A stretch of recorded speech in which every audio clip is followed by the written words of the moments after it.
Welcome to NCJW-AZ's program on justice and policing. This is actually a follow-up to a program that we did last year on the heels of the George Floyd death, on the heels of the introduction of the George Floyd Justice and Policing Act, which NCJW strongly supports. Criminal justice reform, police accountability certainly are key initiatives that we as a social justice organization advocate for. And it is part of our mission, which is improving the quality of lives and safeguarding the rights and ensuring the dignity of all individuals.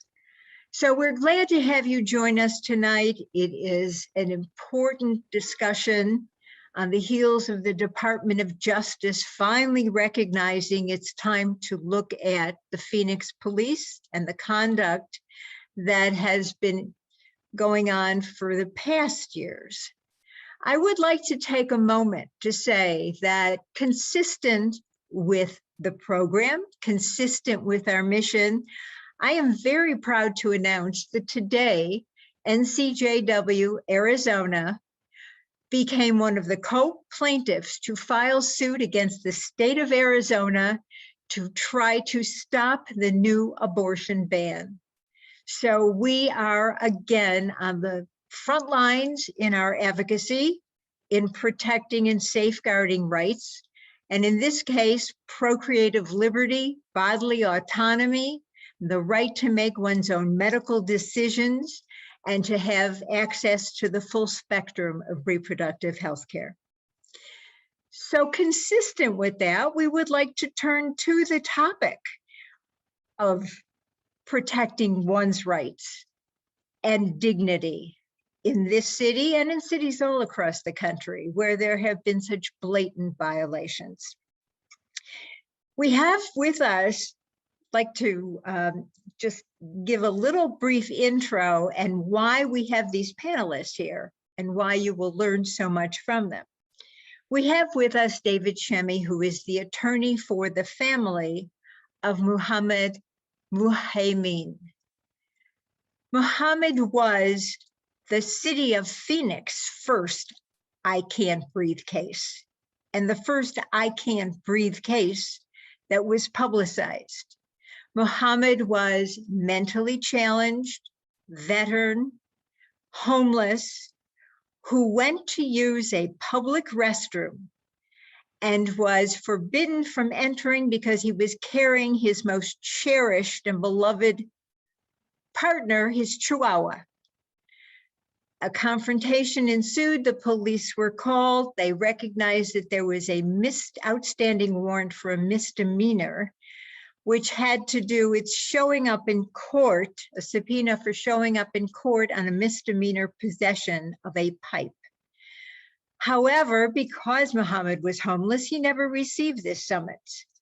An altercation ensued where the police brutally hit the dog out of his arms, knocked him down as he scrambled, and as he cried for help and pleaded for help, the police put the knee hold on them, and he died, like George Floyd, but more than a year before. None of the 11 officers involved in that case have been removed, and some of them have been, in fact, promoted. So we are taking a look at that case. We are looking at how the police have assaulted and violated the rights of the unsheltered population in our county and city. And so we have Amy Schwabenländer, who is the Executive Director of Human Resources Center, who sees every day how people are stripped of their possessions, how they are stripped of their temporary shelters, how their rights are violated because they are homeless. And of course, we're very fortunate to have with us Maricopa County Public Defender Jamar Williams, who is also the organizer for Black Lives Matter Phoenix Metro, who has not only defended protesters, but who himself was arrested early on during peaceful protests and was swept up in the recent wrongful prosecution and charges that were trumped up by the Phoenix police, claiming that lawful protesters were in fact gang members. It was an action that has prompted calls for the removal of the current Maricopa County attorney, and for certainly the police that were involved in these false charges. Phoenix Police Chief Jerry Williams indeed suspended herself for a day as a gesture of the wrongdoing. And we're delighted to have, helping with the moderation here, our NCJW's own board member, Julie Gunnigal, who is a public advocacy attorney, who is on the front lines representing people who do not have representation and who narrowly was defeated in her run for Maricopa County attorney. So we would like to bring you all up to date on what the climate has been and what has been happening. Why don't we start with Jamar? Thank you for that wonderful introduction. That's a lot of trauma you bring up, so it's interesting to think about that in my intro. But I want to clarify one thing. I was not personally charged as a gang member, although our members were, and those were very serious charges.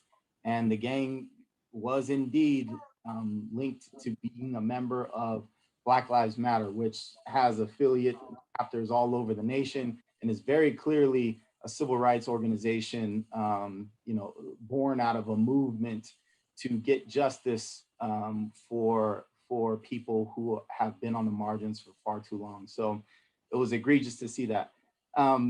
What we've been seeing for the last 10 years in our city, and hopefully what is eventually clarified and acknowledged by the Department of Justice, is years of the Phoenix Police Department essentially lying to us.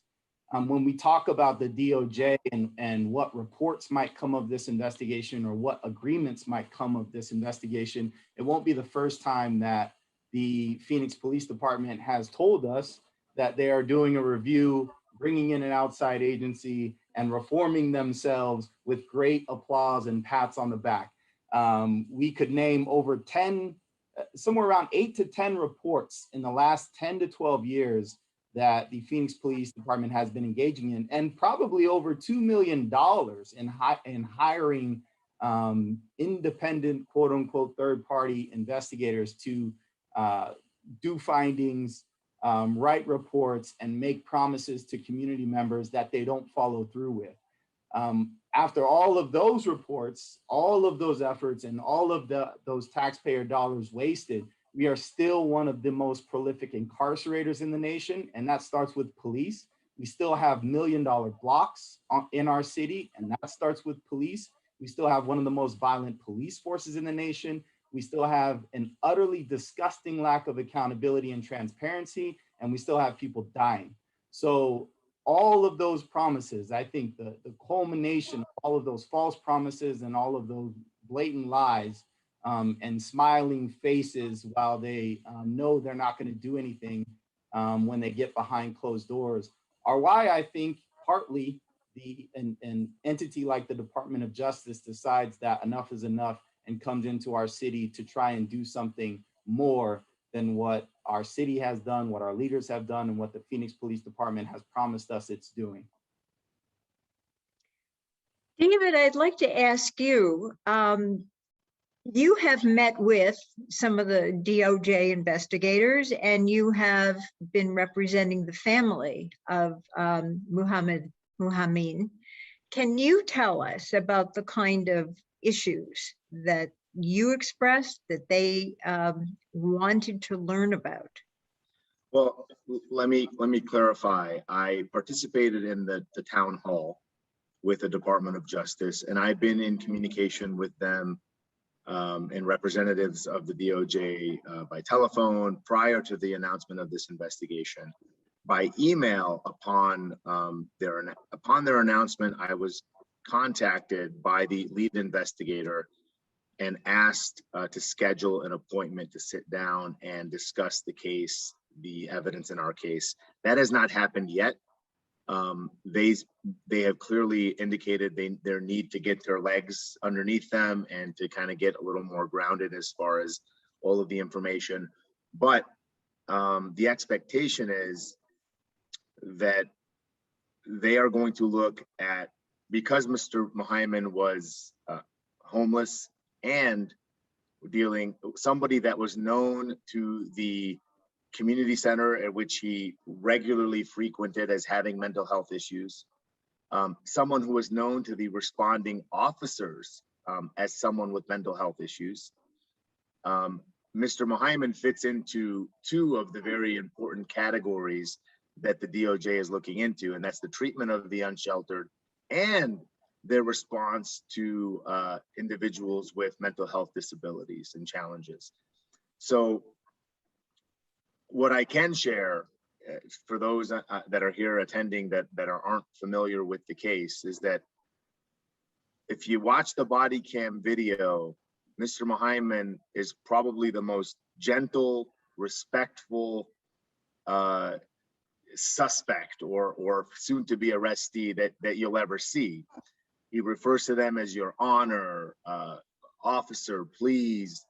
Never uses a foul word, despite foul words being used against him. And ultimately, he loses his life in a grossly excessive way. I mean, the force that is used is not just excessive, it is offensive. He has his arms ripped over. I mean, he's already handcuffed. His arms are ripped over his head.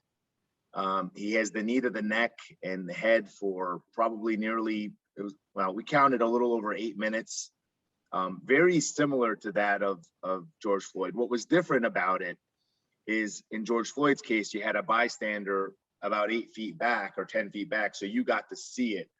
Whereas with Mr. Mohaiman, he's on the ground. You're looking at body cam video that's within, sometimes within inches. And so you're having to piece together what happened. So I'm hopeful, and what I think is more important than simply, an investigation is that the DOJ has indicated a willingness to look at the evidence that they come across. And this is my agenda. My goal is in my meeting is to really show them the lies that were told to the media immediately following the death about Mr. Mohaiman being violent, the lies that the officers told to the investigators during the interview that they gave immediately after the death, meaning on the scene, the lies about what they knew about Mr. Mohaiman, that they didn't know him, didn't know he had mental health issues, and the contradictions that we later uncover during the litigation. And so it isn't just what the video shows, it is what the officers themselves said about Mr. Mohaiman during their post-incident interview. Their later contradictory statements given during the internal, and I'll use the same air quotes Jamar used, investigation that they conducted a few weeks later, and then during litigation. And I think it's very important. I think that the DOJ is gonna find a lot of this stuff interesting, and I am hopeful that what comes of this is at least there's a handful of the officers that I believe there's sufficient evidence to criminally charge them. And I am hopeful that they will make referrals to prosecutors to consider these officers for prosecution.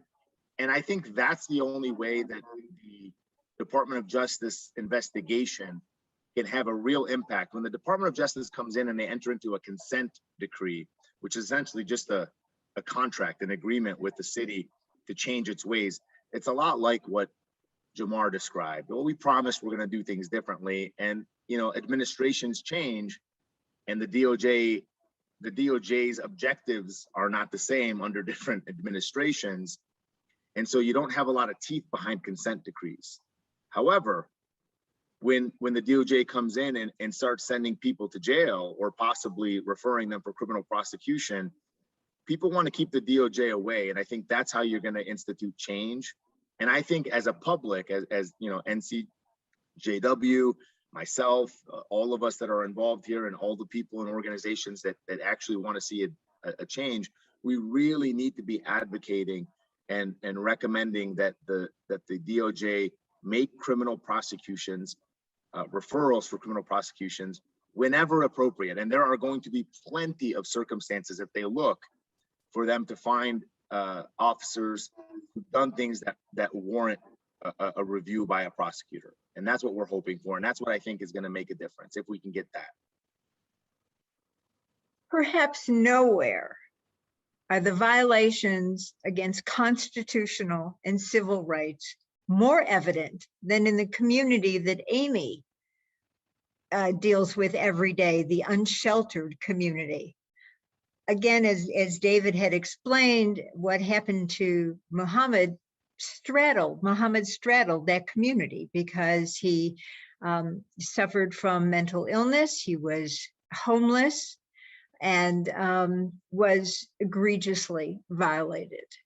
So Amy, give us a little picture, because I don't think most people, they hear about racial profiling, they hear about what has happened with Black Lives Matter, they hear about what happens with individuals who are racially profiled, but I don't think that much of the public is as familiar with what happens every day in the community that you attempt to serve.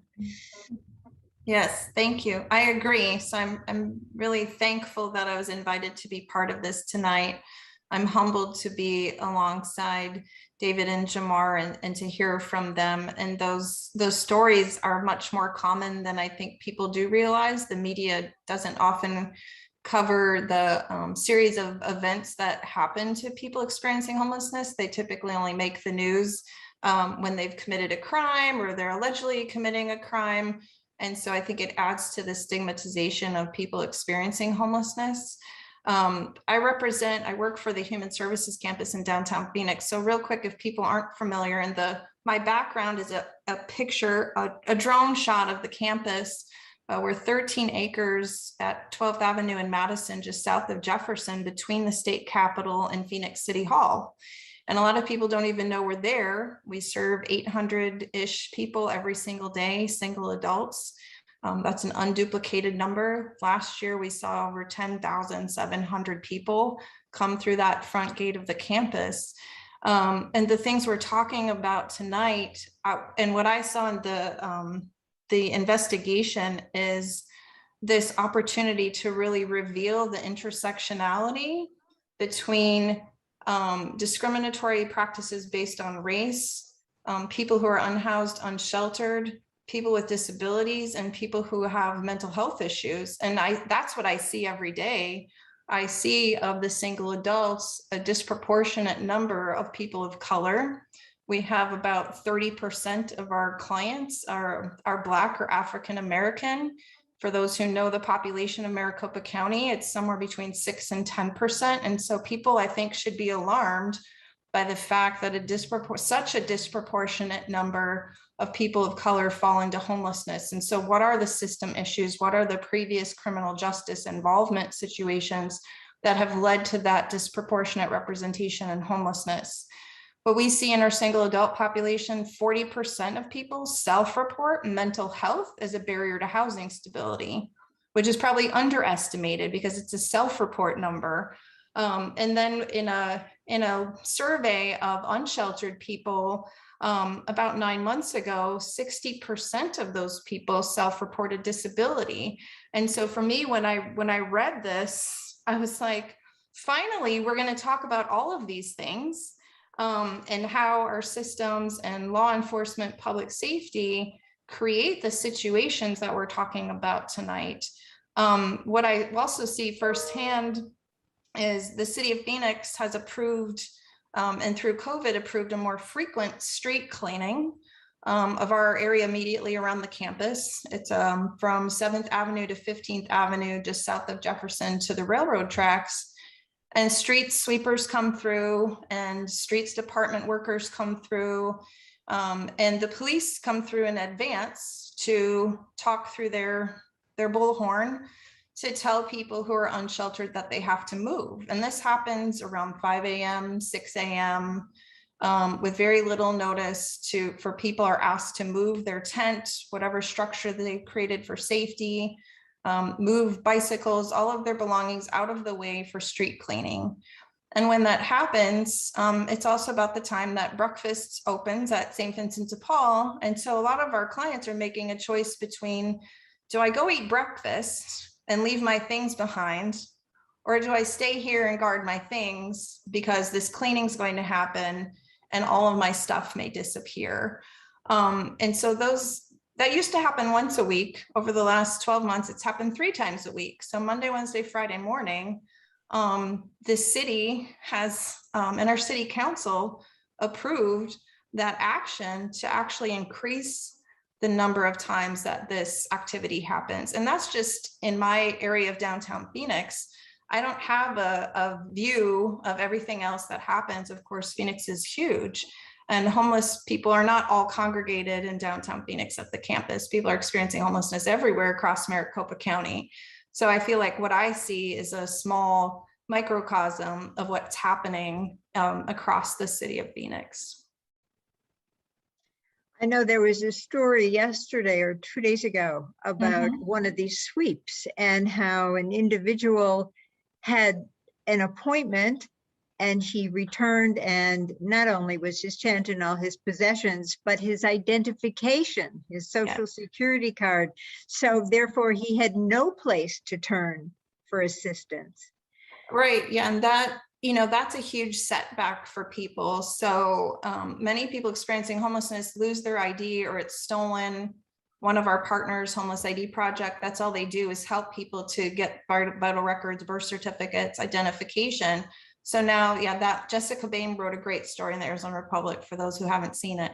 And so now he has to go through that whole process again because we can't get a job, we can't sign an apartment lease, we really can't do anything without identification. So I think the unintended consequences of what's labeled street cleaning have much longer term, deeper effects. And the lack of understanding of people dealing with mental health issues exponentially changes the direction of people's lives.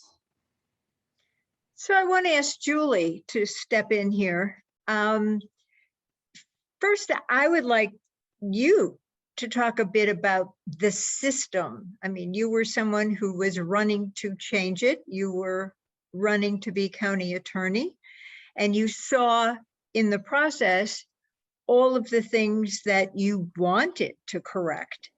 Talk a bit about the systemic abuses and violations, and then I'll turn it to you to ask whatever questions and conversations you'd like.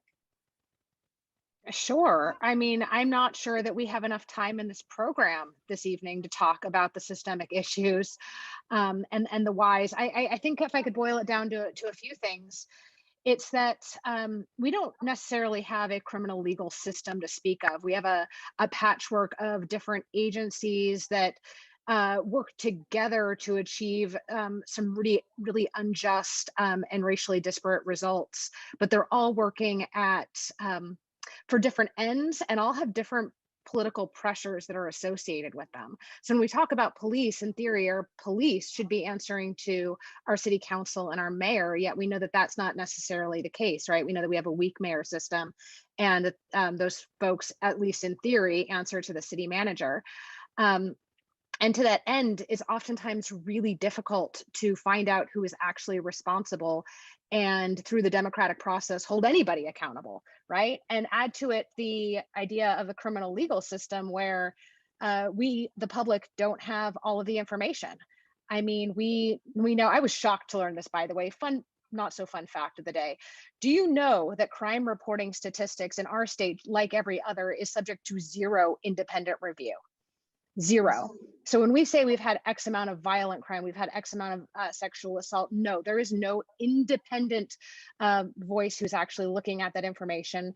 And moreover, we have a legislature that is more committed than ever to a lack of transparency. We just saw this last session, among other efforts, an effort to make body-worn camera footage less accessible to people. So I don't know, it's an issue of constant frustration that really we can't adequately address in an hour, but I don't want to take away anything from our experts here. And I do have a question about one of those levers of power, and my favorite thing to talk about, which is the influence of police unions in all of this. And I'm curious what the effect of plea is, and if anybody's had a chance to see the plea response that was already published in the Arizona Republic.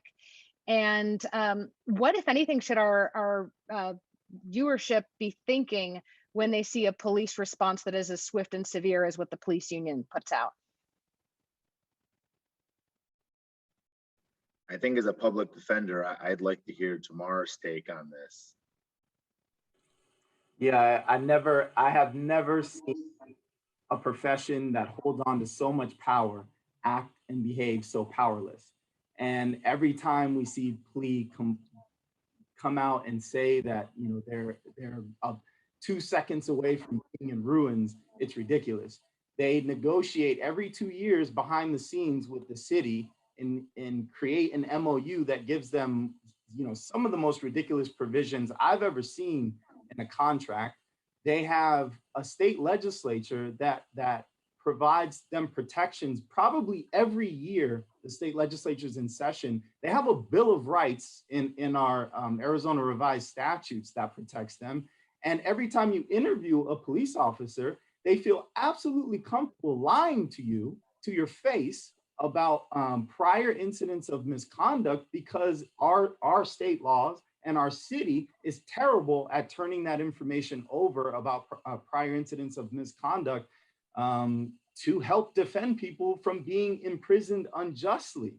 To say that their morality, their whatever phrase they use is going to be impacted by the Department of Justice investigation is disgusting. I mean, I don't want to disparage babies, but they're the biggest babies you can see in this profession, and they don't deserve to be. They've had a stronghold on what you would call the criminal justice system in our jurisdiction for a long time, and it's sad too. I mean, they shouldn't be afraid of accountability. It's that old question, right? Like, if thou dost protest too loudly, right? Or if I didn't say it right, excuse me. But like that, what are you protecting if you're that afraid of opening up the books, and if you're that afraid of independent investigations, and if you're fighting at the legislature to not even have civilian review boards, which is a 1990s remedy for 1980s policing problems that we have in the city?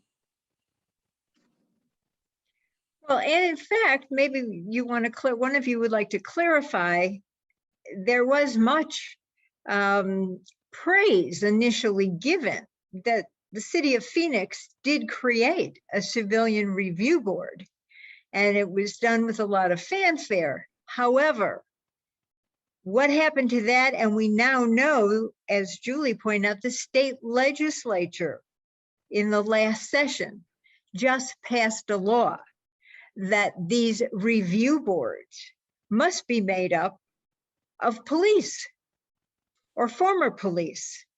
So the whole thing seems like a sham. Who can talk a bit about that? I can just briefly touch on it. I don't know all of the requirements. I read, as soon as I read that you needed so many hours of police training, it pretty much, I stopped reading at that point. I mean, the reality is the civilian review board wasn't going to have a lot of power to begin with. It to me was more of a facade. It was an attempt to shut people up hey, we've got a civilian review board now, let's go back to business. So to be honest, I am not offended. I'm actually glad that they have publicly made it so apparent that the civilian review board is not really a civilian review board. So nobody will take it seriously and we can actually look for more concrete results and changes. I did want to say, I think on point and related to both what Jamar was talking about and what Amy where Amy left off, is that I've been down to the encampment where the homeless camps are set up. I mean, the city is basically fenced off 2 big parking lots. They've got security there. And it really is a way to get them all in one place as best they can and kind of keep their eyes on the homeless people. But what I found really disgusting and appalling is that there are a lot of groups that will go down to help, to give toothpaste, toothbrush, slippers, just basic necessities that they need. And I've participated, I've taken my children down to pass out and donate and help pass out goods and necessities to these people in need. And let me tell you what the Phoenix Police Department does. They don't harass the homeless people, the unsheltered people at that time. Their attention turns to the community organizers who are there to help. They become the targets of harassment. I've witnessed it. I've been contacted by people while I was present later about how they were pulled over as soon as they left, how the mother was pulled over and ticketed because when she dropped her daughter off, she quote unquote blocked an intersect or blocked the sidewalk, which she pulled into the driveway. They tried to force them to move their stand, which was not violating any state any ordinances, claiming they were blocking the sidewalk even though they weren't on the sidewalk. I mean, the level of harassment that these civilians who are trying to do a good deed, literally they're there doing good charitable work, become the target of the Phoenix Police Department.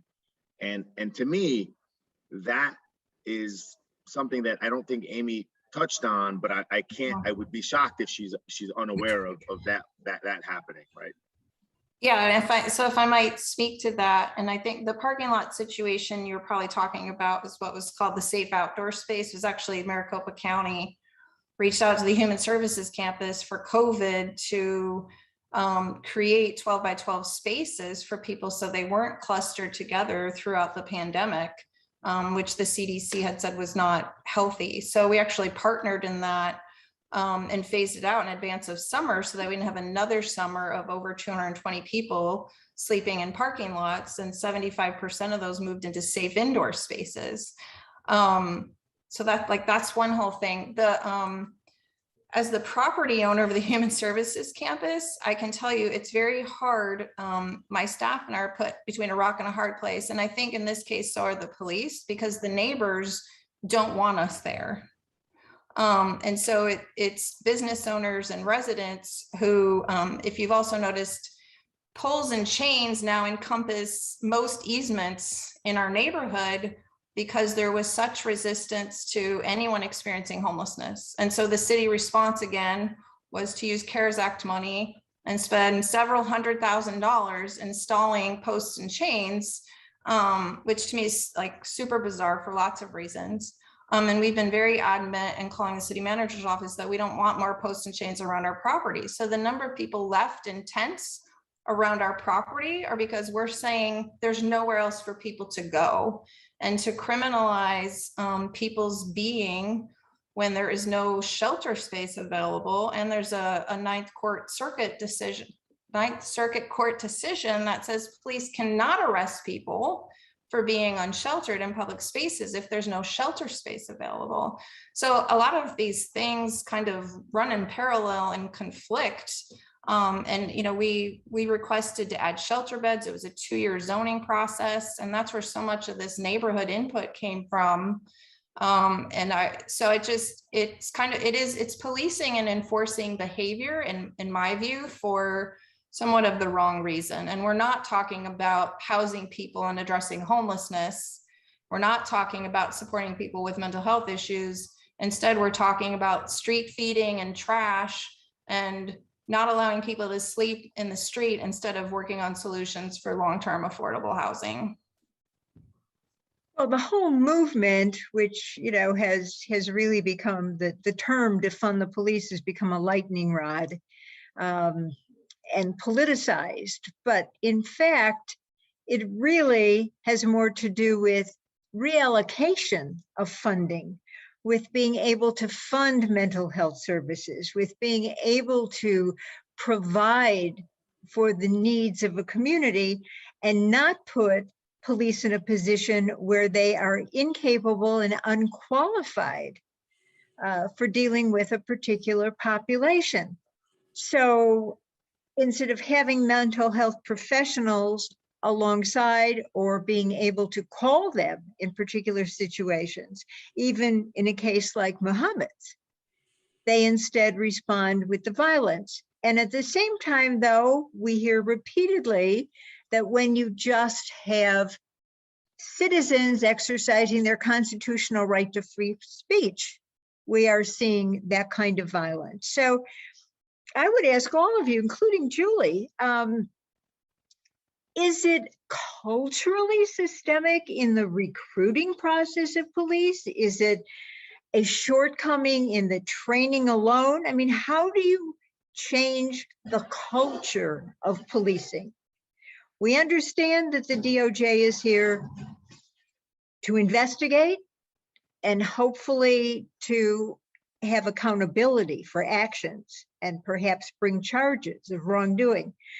But how does one account for this kind of collective behavior? And I don't wish to malign every police officer on the front lines, and I certainly have no intention of doing that.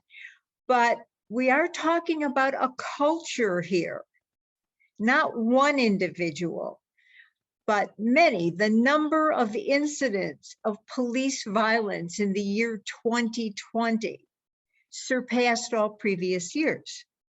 So how do we come to understand this?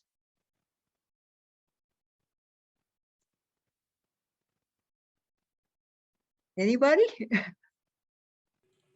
Yeah, I just wanted to, Amy said something that I think is brilliant, and I just wanted to emphasize that, that she talked about what police are focusing on, right? And the nature of policing. And I think the answer to it, one of your questions, is that the police aren't reprioritizing what they're doing and what their intentions are, right? And they're using policing models that are no longer acceptable, that have grown to be out of control budget-wise and violence-wise, especially in a jurisdiction like ours. In a jurisdiction like ours, we have sort of this triple whammy of no city accountability for a police force like Phoenix Police Department, no county accountability for a police force like the Phoenix Police Department, and a state mechanism that incentivizes carceral responses and exploding incarceration. We just built a new jail in our county. So when you have that triple whammy, policing is encouraged. It just keeps ballooning, right? And that's how you get a city that spends over $800 million on policing, that far outshadows any other resource that we put our public dollar into. But what Amy said is really important, that the police are focusing on certain things because they're using these models that don't encourage them to look at themselves in the mirror, that don't encourage them to challenge the narrative of policing. They're policing based on place, they're policing based on people.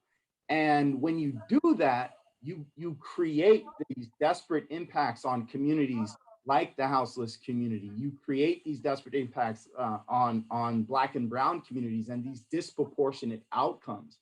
When the mayor set up the ad hoc committee for review and implementation of police reforms, I believe in 2019, when we were asking Chief Kurtenbach of the Phoenix Police Department, how do you do policing and what are your policing priorities? He literally can't answer that question because they're not paying attention to what they're doing. And if they are, they don't care. When they're confronted with these desperate statistics for Black and brown communities, they basically just put their hands up and say, sorry guys, like, you know, I don't know what to tell you. And we're not going to change that until we start divesting from these carceral systems, like you were saying. The defund concept is very simple. We cannot expect ourselves to pay $800 million as a city and provide stability for our community members. We are only incentivizing, encouraging, and investing in instability, because we are encouraging violent responses to violence, to instability, and to other forms of harm. And until we address that as a society, until we attack these false narratives about policing, then we're not going to see real change. What we've been doing for for as long as, for decades, for modern day policing, at least in our city, what we've been doing is accepting the fallacy of policing, that policing is good, policing is nonviolent, and policing prevents crime, and that policing solves problems. It does none of those things. And that's what the defund concept is based in, right? That's what divest invest is based on. That's why we're probably going to be disappointed with what the DOJ comes up with, right? But there's still a hope that it provides something to the families who have experienced such egregious losses to their loved ones.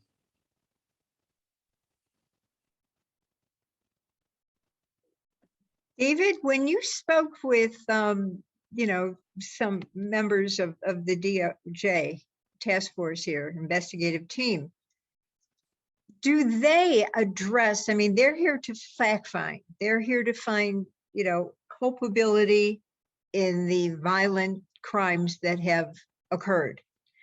But are they looking at the broader picture as well, in terms of not just the individual officer culpability, but the organizational climate in which this is allowed to exist?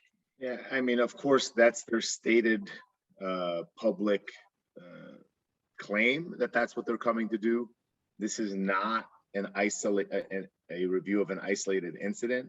It's not a review of a handful of isolated, or, random isolated incidents. This is really about investigating the city's practices as a whole, and the department's practices as a whole. And every indication is that that's what they're going to do, and that they're going to look at it from the top down. Again, I wouldn't hold my breath that they're going to come in here in a year and change the department.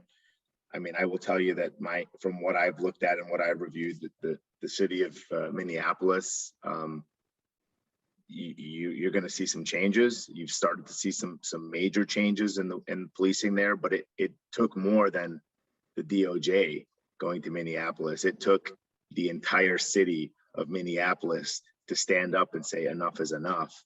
I don't know that we have enough. We don't have enough voices in the state of Arizona who will demand change. And despite my agreement with Jamar on what defund the police really means, I think everybody here understands what defund the police really means. For most people, of course, I have to say, boy, some people just pick bad words to describe really good ideas, because the idea of, and we should be talking about reallocating resources, right? Reallocating resources, because police are, if you tell the citizens of this state, or the citizens of the city of Phoenix or Maricopa County that, look, police are being asked to do things that are outside, people absolutely don't have them do that. Let's allocate some money to put towards the right people to go and do those things. Everybody would support that. But when you say take money away from the police, defund them, take away their funding, instead of just saying, look, we'll just take away a little bit of their funding that's being used for, things that are outside of their expertise and put it over here. I think you'd get a lot more support for it. And I think, messaging is something that I think it's progressives, Democrats, whatever. I mean, I don't know, I'll speak for everybody in this room, but I feel confident to say that most of us are progressive people, politically speaking. We're not really good at messaging. And the other side, they latch on to slogans and catchphrases that are meaningless and really play to the most, basic primal sort of instincts of society, but it works, and we've got to just get better at it. So we have about 15 minutes late and we welcome left, and we welcome your questions. We do have one, which is, isn't the entire culture in Phoenix and Scottsdale anti-progressiveness, anti-respect for the underserved, anti-democracy, an entire systemic problem beyond policing? I feel like that's almost what I was just saying, right? I mean, this just that the state, I think city of Phoenix might be a little more progressive as a city, but as a whole, we are nowhere near as progressive as you would think. And for all of the people who are super excited about the fact that we have two Democratic senators, yeah, and I mimic that, right? I mean, I echo that, Julie's air quotes there, because they may as well be Republicans when it comes to all of the important issues that we would like to see, changed in this country. Voting rights as a federal law on voting rights, and Well, we all know that the only way to change this is to get out to vote, and to get out everybody. Of course, now this legislature has tied our hands with that as well, in the limitations they put on the balloting process and the voting process. But if there is no internal accountability within the police department, and we don't see it with oversight reviews, then Julie, I want to ask you, I mean, is the fact that the county attorney's office has not charged any of the officers in, David's client's case, in Muhammad's case, isn't it a fact that the county attorney's office was complicit in the false charges against the BLM protesters? Where do we go?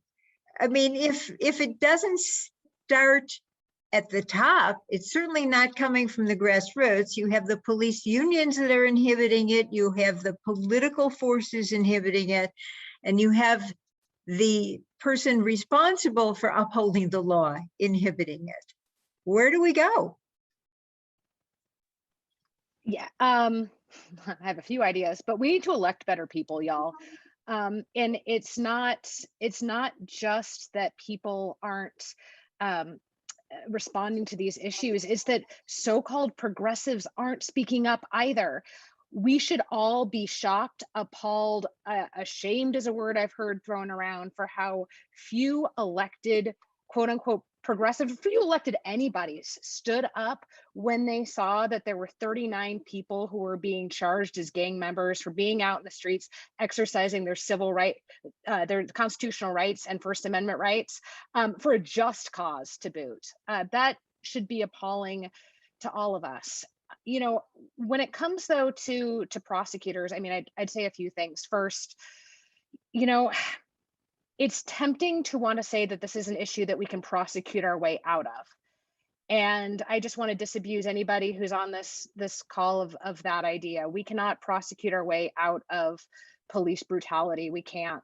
Those few jurisdictions that have gone down that path and have tried it have ultimately been unsuccessful in doing what their stated purpose was, which was stop the killing of primarily Black and brown citizens in the streets. That's not happening.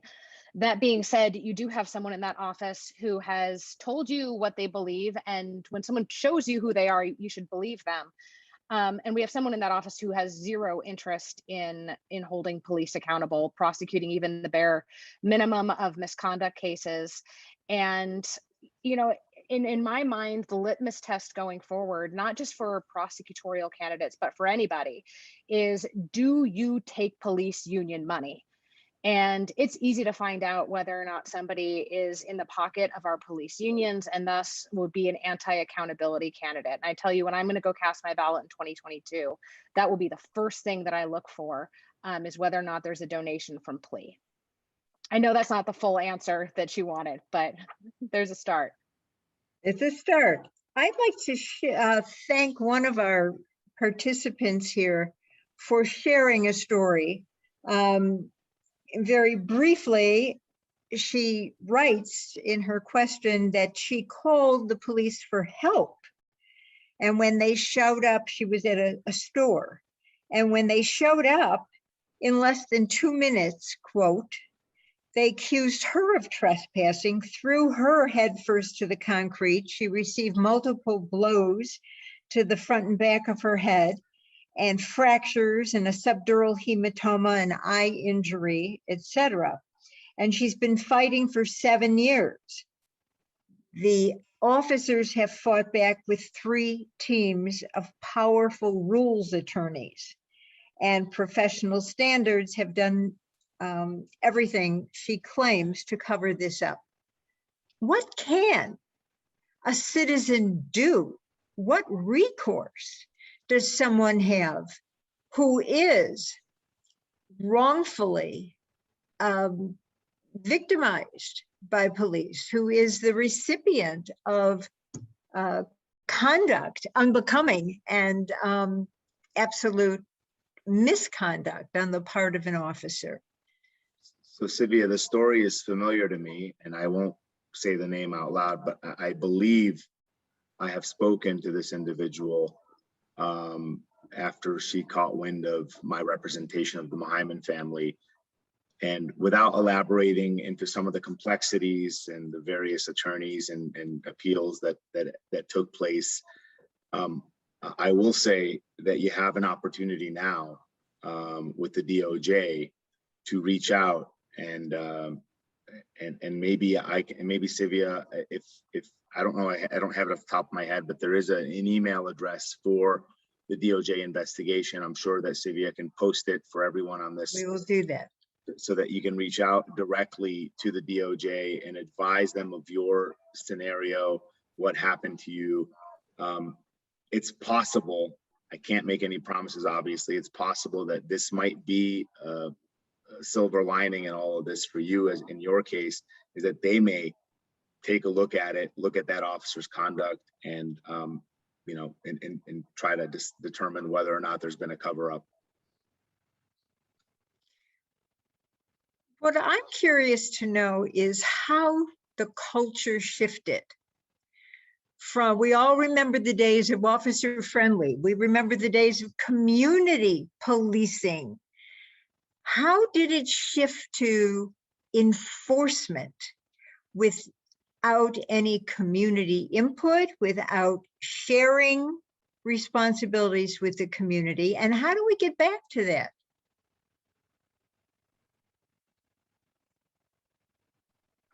I will say I'm very cynical. So I think you lose community policing because there is an intentionality behind bringing people from outside of the community to police others. There is, if you don't know the neighbors, if you're not familiar with the community, you're not going to cut anybody any breaks. You're not going to act with compassion and sympathy. It's easier to be ruthless when you don't have a connection to the people that you're policing, when you don't know, you know, the kid's uncle who owns the store down the street. So there seems to be an intentionality that's not just, you know, unique to Arizona or to Phoenix, but just nationally. There aren't very many cities that require that you live within the boundaries of the city in order to be a police officer. And I think that's an important,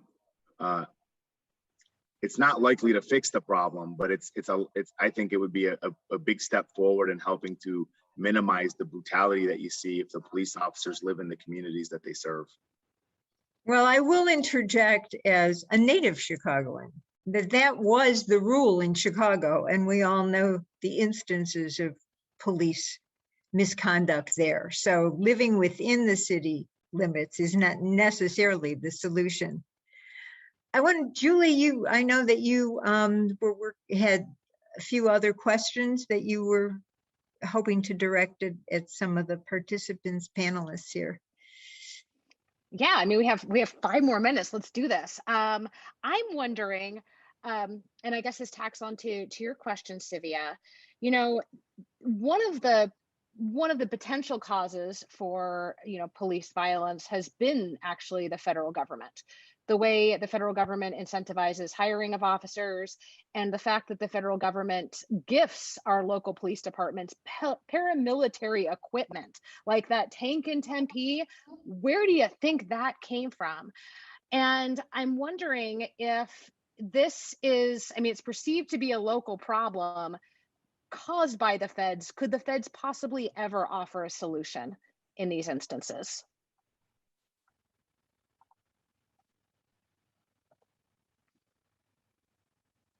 Anybody? Well, I'll unmute and say something. And I think, sure, they could help. I think in listening to the last few minutes of the conversation, I think no one wants to really solve complex problems. And so it's much easier for a city to say, oh, let police address that, right? Or as population increases, as we see more and more people being evicted, when neighbors call and complain about a behavior that they don't understand, the only public response we have is call 911. And so you end up with police or fire in these situations that are not, I think they're more social work, behavioral health tech type of responses needed, but those are hard solutions to build. So absolutely, I think, federal departments have tons of resources. And if people were really willing to solve complex problems, that Julie was talking about who we elect, you don't hear many elected officials when their candidates talk about housing and homelessness, or even mental health, behavioral health.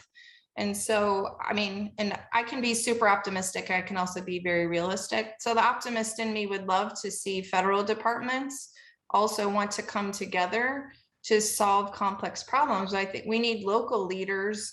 When in my own organization, culture starts with me. And so I would look to the city, to any city department, that culture has to start with them, and who's brave enough and courageous enough to work on solving complex problems instead of assigning something to one department that we all know one department can't solve our citywide problems. I agree, and consistent with the point I just made earlier, we have a comment from someone who says, as the daughter of a former chief of police, law enforcement has not always been an offensive culture. I want to know what has made it change and so difficult to understand and live with everywhere.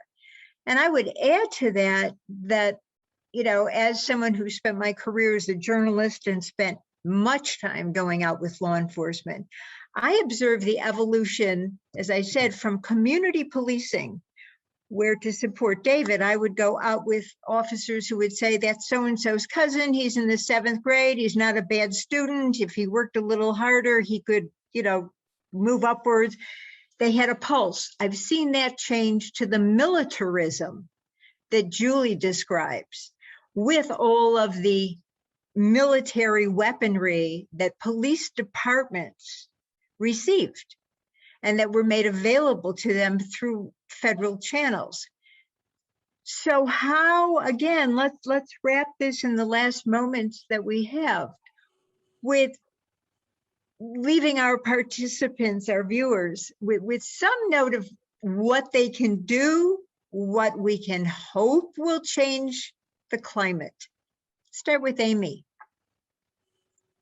Well, thank you all again for inviting me and including me. I think civic participation, we've all been talking on or around getting involved in local campaigns. If you want to help end homelessness, I can put our website in the chat box. If people want to learn more about ways to engage and help advocate, we're always advocating for housing related solutions, safe sheltering solutions.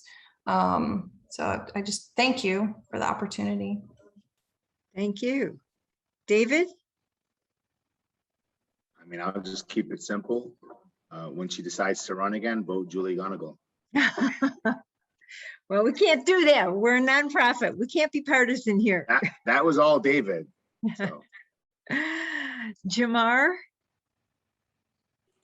Well, there are lots of ways. And I think probably everyone on this call has either done some of those ways before, like assisting a local nonprofit, or looking into an organization, helping an organization that is focused on changing our carceral responses to issues and instability, and creating new responses that actually address harm and actually create healthy lives for people, opportunities for people.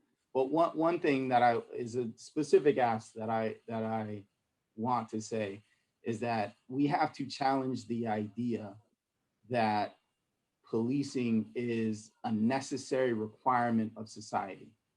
And one of the things that one of you said, and I can't remember if it was Amy or Julie, but there's nothing that a police officer can do that all of us can't do. That helping someone who needs help, pointing someone towards resources, guiding them to people who care and love for them, we can all do that. We don't need police to do that. There is a thing that police professionally do that we all don't do and can't do legally, and that's murder someone. And we should think about that and understand that proposition needs to be at the root of any decisions we make about how society's structured, where our tax dollars go, and what we advocate for when it comes to policing. Julie, I'll let you close out here. No, I just think this has been such an amazing panel. I'm thankful for all of you for being here tonight.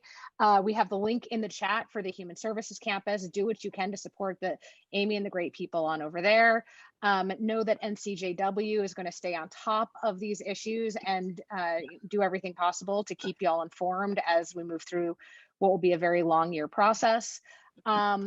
I also can't help but to note the reason why we even know about so many of these injustices, the reason that they were investigated by brave journalists, and the reason they were brought to the forefront of everyone's attention and included in the reasons the DOJ is here, is because of the hard work of directly impacted Black-led organizations like Mass Liberation and like Phoenix Metro BLM. Y'all are absolutely incredible. And if you are inclined to charitably give, I just gave you a bunch of great names for people who could use your support. Thanks. And thank all of you for joining us. Thanks again to this amazing panel for participating. And again, we encourage everybody to become engaged in what's happening here. This is a time, I say this over and over again, no one can remain on the sidelines. This is a time where you must be involved. You must work for social justice. You must support the organizations, and I'll put our own plug in there, including NCJWAZ, because we are out there and actually on the front lines, filing litigation, holding people accountable, and doing whatever we can to protect human, constitutional, civil rights, and human decency. So thank you again for joining us. Thank you to our panel, and we will come back and visit this topic very often. Thank you and good night.